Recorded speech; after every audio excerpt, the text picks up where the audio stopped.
Hello and welcome back to Growing Family Garden. Since knocking down our shed in the last video, we've had to make some alterations to our garden to make sure it's ready for the year ahead.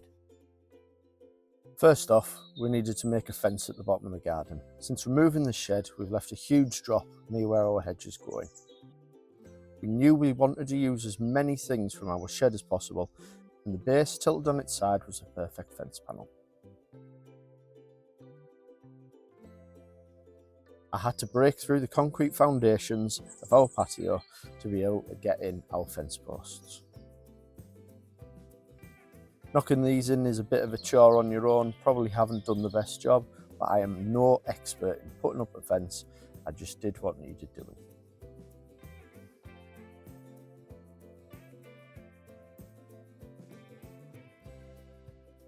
Putting up this fence probably took me 2 or 3 hours. However, if I was to do it again, I probably would have got somebody to help me.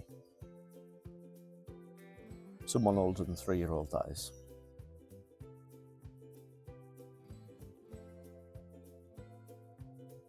Once the fence was up and secured, it was time to relay the wobbly patio.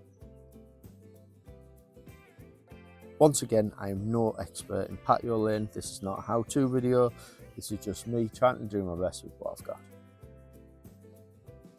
I took up the paving slabs and levelled it out as best I could with builder's sand.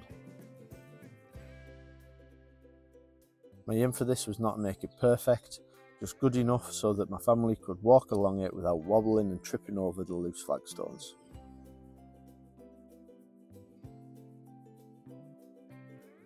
The final job for the day, a good power wash of all our patios.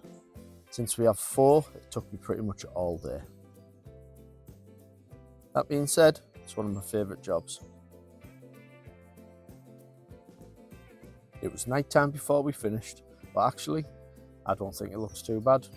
Let us know what you think in the comments. Well, I hope you found it interesting to see the transformation in that area of the garden over the last couple of videos. However, it is the end of February, March is only next week. It's time for us to get in the greenhouse, get some seeds and get sowing our veggies for next season. See you later.